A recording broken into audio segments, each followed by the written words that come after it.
বাজে বিকেল 5:15। এইমাত্র আমরা গুপ্তগাছি পেরিয়ে এলাম। অলকানন্দা নদীর ঠিক মাঝখানে এই ধারী দেবীর মন্দির। কথিত আছে যে 4 ধামকে রক্ষা করে চলেছেন বছরের পর বছর ধরে এই ধারী দেবী। এখন বাজে সন্ধ্যা 6:30। এখনো পর্যন্ত আমরা পৌঁছতে পারলাম না সোনপ্রয়াগ। রাস্তার মধ্যে আবারও জ্যাম লেগেছে। অলকানন্দা আর ভাগীরথীর মূল সঙ্গম হলো এই জায়গাটাই। এখানে স্নান করার জন্য ঘাট করা আছে। মন্দিরে ওঠার ঠিক একদম সামনের রাস্তাটাই হচ্ছে সব থেকে বেশি খাড়াই একসঙ্গে সোজা। আর আমি খাচ্ছি, এই খাওয়া শেষ হয়ে এসছে, চানাচুর মুড়ি পান্তা, এসব খেতে আমার খুব ভালোই লাগে। আপনারা সেটা জানেন অবশ্যই। হরিদ্বারের পবিত্র গঙ্গাঘাট থেকে শুরু হলো কেদারনাথের পথযাত্রা। পাহাড়ের কোলে আঁকাবাঁকা রাস্তা, নদীর কলকল ধ্বনি আর মেঘে ঢাকা উপত্যকা। ধীরে ধীরে গাড়ি এগিয়ে চলে গাড়োয়াল হিমালয়ের পথে। পাহাড়ের বুক চিরে বয়ে চলা নদী, আঁকাবাঁকা রাস্তা আর মেঘে ঢাকা সবুজ উপত্যকা চোখে পড়তে থাকে। এই পথেই রয়েছে দেবপ্রয়াগ, যেখানে ভাগীরথী ও অলকানন্দা নদীর মিলনে জন্ম নেয় মা গঙ্গা। এরপর একে একে রুদ্রপ্রয়াগ, কর্ণপ্রয়াগ, প্রতিটি প্রয়াগেই আজও স্বমহিমায় বিদ্যমান। আজ শুনব সেই গল্প।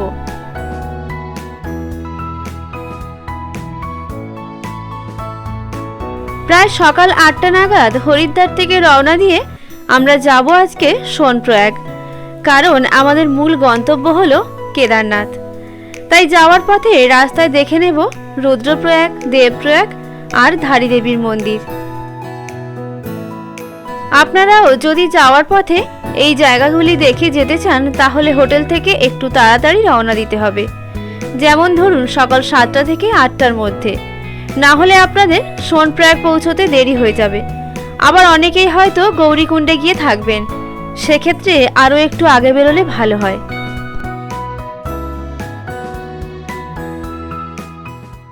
গাড়ি থেকে নেমে কিছুটা হেঁটে সামনে এগিয়ে ওখান থেকে নিচে নামতে হবে। প্রথমেই পড়বে রাম মন্দির, তারপরে আছে সঙ্গম।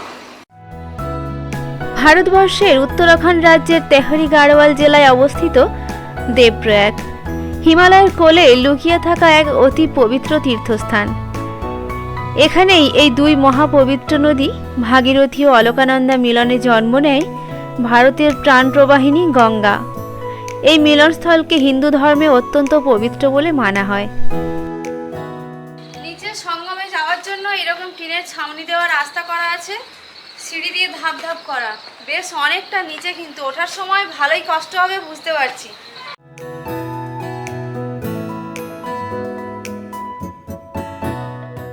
এখন আমরা চলেছি অলকানন্দার ভাগীরথী নদীর সঙ্গম দেখতে। আর জল নেওয়ার জন্য ওই ছোট ছোট পট নিয়েছি, 5 টাকা করে দাম, দুটো নিয়েছি দুজনে।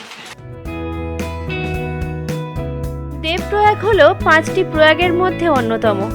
এখানে অবস্থিত রঘুনাথ মন্দির একটি প্রাচীন ও বিখ্যাত মন্দির, যা ভগবান রামচন্দ্রের স্মৃতি বিজড়িত। ধর্মীয় বিশ্বাস অনুযায়ী ভগবান রামচন্দ্র এসে এখানে তপস্যা করেছিলেন। প্রতি বছর অসংখ্য তীর্থযাত্রী গঙ্গা স্নান ও পূজার উদ্দেশ্যে দেবপ্রয়াগে আসেন। এখানে এসে প্রথমেই যে দৃশ্যটি আপনার চোখে পড়বে তা হলো অলকানন্দা ও ভাগীরথী দুই নদীর ভিন্ন রং আর স্বভাবের জলধারা। অলকানন্দা আর ভাগীরথীর মূল সঙ্গম হলো এই জায়গাটাই। এখানে স্নান করার জন্য ঘাট করা আছে, আর চেঞ্জিংয়ের জন্য ছোট ছোট করে রুমও করা আছে, তাই কোনো সমস্যা হবে না, জামা কাপড় নিয়ে সেখানে স্নান করতে পারে। এই মুহূর্তে বাম দিক থেকে বয়ে যাওয়া নদী হলো অলকানন্দা, আর ডান দিক থেকে বয়ে যাচ্ছে ভাগীরথী। দুটি নদীর জলই একসঙ্গে প্রবাহিত হচ্ছে, তবুও কেউ কারুর সঙ্গে মিশছে না। প্রকৃতির কি অপার সৌন্দর্য! অলকানন্দা নদীর জল তুলনামূলকভাবে ঘন সবুজ রঙের, অন্যদিকে ভাগীরথী নদীর জল অপেক্ষাকৃত স্বচ্ছ, নীলচে আর শান্ত স্বভাবের। জুতো এখানে সাইডে খুলে রেখেছি, এবারে এই ছোট্ট ড্রামগুলোতে করে জল ভরিয়ে আনতে যাচ্ছি।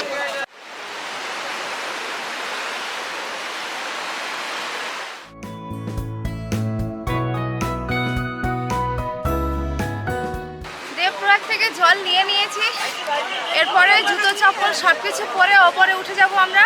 সঙ্গম থেকে ঘুরে এইবারে যাব ওপরে, যাওয়ার পথেই পড়বে রাম মন্দির, সেখানে।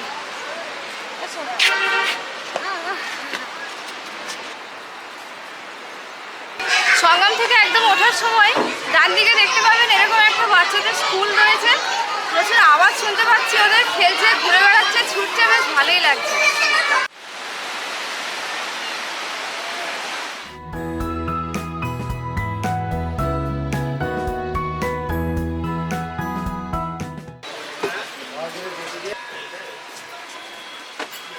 মন্দিরে ওঠার ঠিক একদম সামনের রাস্তাটাই হচ্ছে সব থেকে বেশি খাড়াই, একসঙ্গে সোজা, নিচ থেকে সোজা উপরে উঠে গেছে একদম মন্দিরের গেট পর্যন্ত। রাম মন্দিরে উঠে প্রথমেই সামনে পড়বে অন্নপূর্ণা মায়ের মন্দির, তারপর এখান থেকে ঘুরে যাব আমরা আরও সামনের দিকে। অলকানন্দা ও ভাগীরথী নদীর পবিত্র সঙ্গমস্থলের কাছে অবস্থিত এই মন্দিরটি প্রাচীন ভারতীয় ইতিহাস আর হিন্দু ধর্মীয় বিশ্বাসের সঙ্গে গভীরভাবে জড়িত। কথিত আছে ভগবান শ্রী রামচন্দ্র লঙ্কা বিজয়ের পর ব্রহ্মহত্যা দোষ থেকে মুক্তিলাভের জন্য দেবপ্রয়াগে এসে তপস্যা করেছিলেন। দীর্ঘ সাধনার পর তিনি এখানে ভগবান শিবের কৃপা লাভ করেন এবং আত্মশুদ্ধি অর্জন করেন। এই ঘটনাকে স্মরণ করেই পরে এই স্থানে রাম মন্দির প্রতিষ্ঠিত হয় বলে বিশ্বাস করা হয়। মন্দিরের ভেতরে গেলে আপনি দেখতে পাবেন ভগবান রামচন্দ্রের কালো পাথরের মূর্তি স্থাপিত করা আছে। এই শিলার উপরে বসে রামচন্দ্র তপস্যা করেছিলেন। এখানে ওঠানামার জন্য পিঠু আছে এরকম, যার জন্য জনপ্রতি লাগে 1200 থেকে 1500। ওঠা এবং নামা দুটো মিলিয়েই 1200 থেকে 1500। এবার আপনারা যদি নামতে বা উঠতে একটু অসুবিধা হয়, মার্কেটিং একটু করবেন, এই আর কি। আর ঠিক ধাপ করা আছে তার পাশে এই জায়গাটায় সিঁড়ি নেই, ঢালু মতো করা, সেখান থেকে এখন চলেছে। বেলা প্রায় বেশ অনেকটাই হতে চলল। দেবপ্রয়াগ থেকে আমরা এবার এগিয়ে যাব ধারী দেবীর মন্দিরের দিকে। এখান থেকে যার দূরত্ব প্রায় 50 কিলোমিটার, যেতে সময় লাগবে ঘন্টা দেড়েকের কাছাকাছি। চলুন রওনা দেওয়া যাক। দেবপ্রয়াগ থেকে গাড়ি ছেড়ে শ্রীনগর হয়ে আমরা এইমাত্র ধারী দেবীর মন্দিরে দাঁড়িয়েছি। গাড়ি আছে নিচে, আর প্রসাদ নেওয়ার জন্য এখানে প্রচুর কাউন্টার রয়েছে। এখান থেকে শুধু জ্বালা সামগ্রী নিয়ে মন্দিরে প্রবেশ করতে হবে। গেটটা আছে ঠিক সামনে আগে। রাস্তার ঠিক ওই পারেই সামনে দেখতে পাচ্ছেন মন্দিরে যাওয়ার পথ। চলুন আমরা ওই পথ দিয়েই মন্দিরের দিকে এগিয়ে যাই। যাওয়ার পথে রাস্তার দুই পাশে দেখতে পাবেন সারিবদ্ধভাবে পূজা সামগ্রীর দোকানপাট সাজানো আছে। তাও যদি না নিয়ে থাকেন, মন্দিরের একদম কাছেই সেখানেও অনেক ডালার দোকান আছে। ওপর থেকে মন্দিরটি দেখতে খুবই সুন্দর লাগে, ঠিক অলকানন্দা নদীর মাঝখানে বিরাজমান। মন্দিরে যাওয়ার জন্য বেশ অনেকটা সিঁড়ি বেয়ে নিচে নামতে হবে। ঢালু রাস্তা আর সেই সঙ্গে ছাউনি করা আছে। আপনার নামতে কোনো রকম সমস্যাই হবে না, তবে যদি হাঁটুর সমস্যা থেকে থাকে ওঠার সময় একটু কষ্ট হতে পারে। তাই যদি মনে করেন ঘোড়ার পিঠে চেপেও উঠতে পারেন। এখানে ওঠানামা করার জন্য ঘোড়া পাওয়া যায়। ঘোড়ার পিঠে উঠতে এবং নামতে ভাড়া লাগে জনপ্রতি 200-400 টাকা।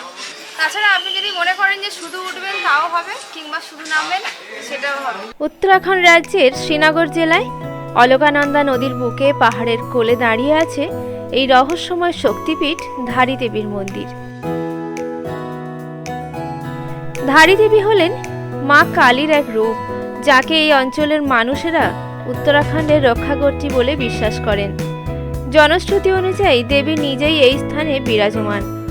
অলকানন্দা নদীর স্রোতে ভেসে আসা দেবী মূর্তি যেখানে থেমে গিয়েছিল, সেখানেই এই মন্দির স্থাপিত করা হয়।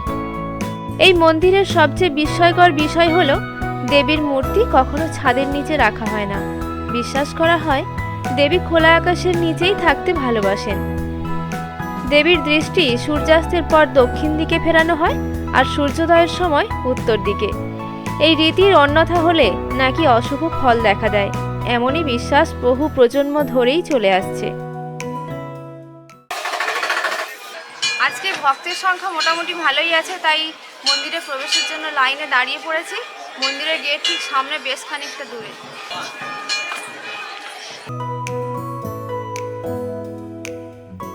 পুজোর সামগ্রী নেওয়ার জন্য ওপরে দোকানপাট ছিল এবং মন্দিরের গেটের কাছেও একদম দোকানপাট আপনারা পেয়ে যাবেন। আমি নিয়েছি একটা এখান থেকে।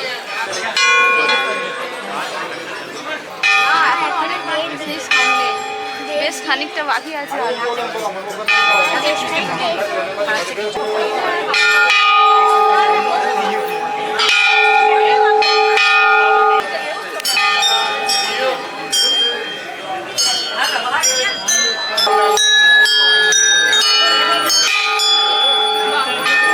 অনেকক্ষণ লাইন দিয়ে আসার পর এই রাস্তা দিয়ে মন্দিরে প্রবেশ করতে হবে।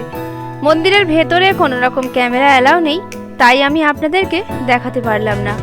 মায়ের কাছে একটাই কামনা, এই জগৎ সংসারের সবাই যেন ভালো থাকে, সুস্থ থাকে আর হাসি আনন্দে সারা জীবন কাটাতে পারে।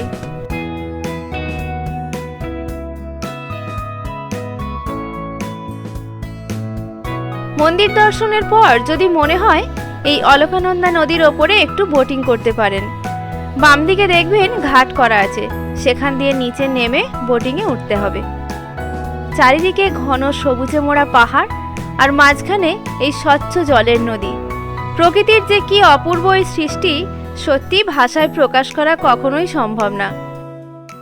মন্দির দর্শন আমাদের হয়ে গেছে। লাইন দিয়ে দর্শন করতে মোটামুটি আধ ঘন্টা সময় লেগেছে। অলকানন্দা নদীর ঠিক মাঝখানে এই ধারী দেবীর মন্দির। কথিত আছে যে চারধামকে রক্ষা করে চলেছেন বছরের পর বছর ধরে এই ধারী দেবী। মায়ের মন্দির দর্শন করে তারপরেই আমরা চলেছি কেদারনাথের পথে। এইমাত্র আমরা ধারী দেবীর মন্দির থেকে এগিয়ে চলেছি রুদ্রপ্রয়াগের দিকে। এখান থেকে যেতে সময় লাগবে 40 মিনিটের মতো। দূরত্ব প্রায় 18 কিলোমিটার। দুপুর গড়িয়ে প্রায় বিকেল হতে যায়। এখন আমাদের গন্তব্য রুদ্রপ্রয়াগ, সেখান থেকে ঘুরে পৌঁছবো সোনপ্রয়াগ। আপনারা যদিও জানেন যে বেশিরভাগ জায়গাতেই আমরা গিয়ে ইনস্ট্যান্ট হোটেল দেখে নিই, তাই হোটেল যেহেতু আগে থেকে বুক করা নেই, সেই কারণে একটু তাড়াও আছে। তবে যতই তাড়া থাক না কেন, প্রকৃতির এই সৌন্দর্যের কাছে সব কিছুই যেন হার মেনে যায়। বারংবার গাড়ি মনে হয় যেন থামিয়ে দিই, আর একটু পরে যাই, কিছুক্ষণ দাঁড়িয়ে প্রকৃতির সঙ্গে সময় কাটাই। হরিদ্বার থেকে সোনপ্রয়াগ যাওয়ার পথে আমাদের আজকে শেষ সাইট সিইং বলতে পারেন রুদ্রপ্রয়াগ। আর এই রুদ্রপ্রয়াগে সুন্দরভাবে বয়ে চলেছে অলকানন্দা আর মন্দাকিনী একই সঙ্গে, কিন্তু কেউ কারোর সঙ্গে মিশছে না। একটি নদীর জলের রং ডিপ সবুজ আর একটি ঘোলাটে। হিমালয়ের কোলে অলকানন্দা ও মন্দাকিনী নদীর পবিত্র সঙ্গমস্থলে অবস্থিত এই রুদ্রপ্রয়াগ পঞ্চপ্রয়াগের মধ্যে চতুর্থ প্রয়াগ। দেবভূমি উত্তরাখণ্ডের এই স্থান শুধু একটি ভৌগোলিক সংযোগ নয়, এটি এক গভীর আধ্যাত্মিক অনুভবের নাম। রুদ্রপ্রয়াগে এই নদী আর সেই সঙ্গে মন্দির। সুন্দর এই দৃশ্য নিচে গিয়েও আপনি যেমন দেখতে পারবেন, ঠিক তেমনি রাস্তার ওপর থেকেও সুন্দরভাবে দেখা যায়, যেটি দেবপ্রয়াগে সম্ভব হয় না। দেবপ্রয়াগে দেখতে হলে আপনাকে নিচে নেমে তারপরেই দেখতে হবে। পুরাণ অনুযায়ী ভগবান শিব এখানে রুদ্ররূপে অবতীর্ণ হন। কথিত আছে মহাভারতের পর পাণ্ডবরা তাদের পাপ মোচনের জন্য শিবের অনুসন্ধান করছিলেন। বাবা মহাদেব তাদেরকে এড়িয়ে বেড়ালেও শেষে এই স্থানে এসেই রুদ্ররূপে প্রকাশ দেন। সেই থেকেই এই স্থানের নাম রুদ্রপ্রয়াগ।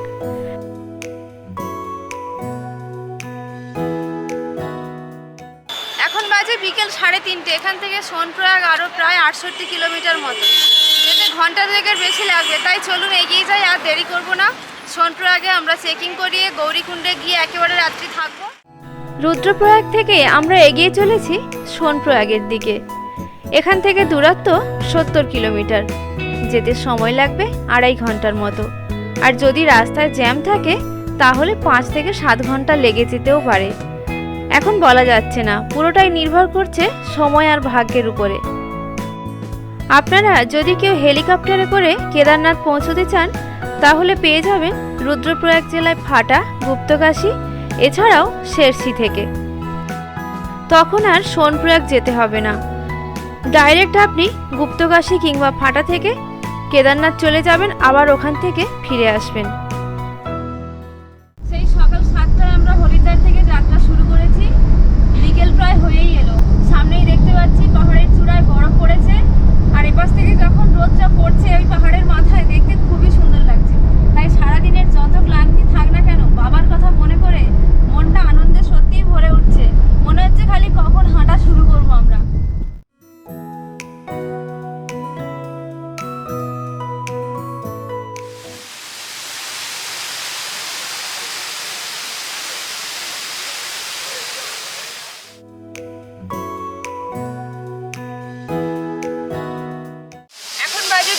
5:15 এইমাত্র আমরা গুপ্তগাছি পেরিয়ে এলাম। আর আপনি যদি হেলিকপ্টারে করে যেতে চান তাহলে গুপ্তগাছি না হলে ফাটা, এই দুই জায়গা থেকে যায়। রাস্তার সামনে ভালোই জ্যাম লেগেছে, তাই এখানে একটু দাঁড়িয়েছি। সোনপ্রয়াগ আর কিছু মাত্র বাকি আছে। লম্বা একটা সুন্দর ঝর্ণা নামছে ওপর থেকে, দেখতে বেশ সুন্দর লাগছে। আর নিচে প্রচণ্ড গরম ছিল, এখানে ঠান্ডা লাগছে, ওয়েদারটাও চেঞ্জ হয়ে গেছে, বেশ ভালোই লাগছে।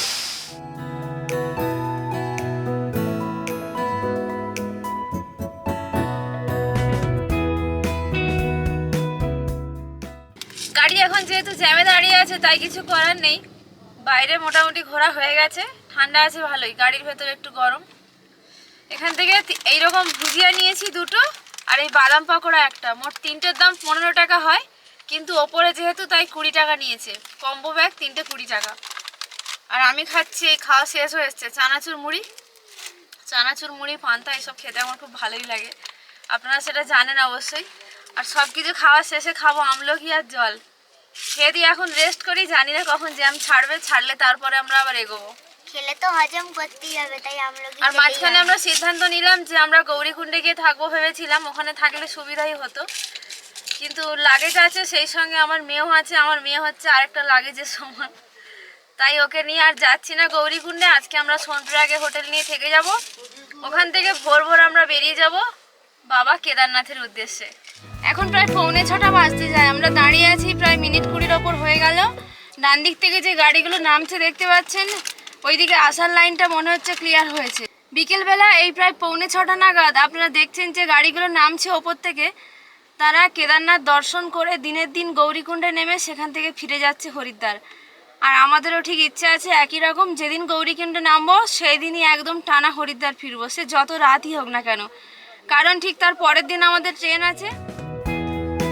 এইমাত্র প্রায় 40 মিনিট পর জ্যাম ছাড়লো। আমরাও এগিয়ে চলেছি বাবার দিকে। পাহাড়ের একদিকে অন্ধকার নেমে এসেছে, আর ঠিক তার উল্টো দিকে রোদ ঝলমলে আকাশ।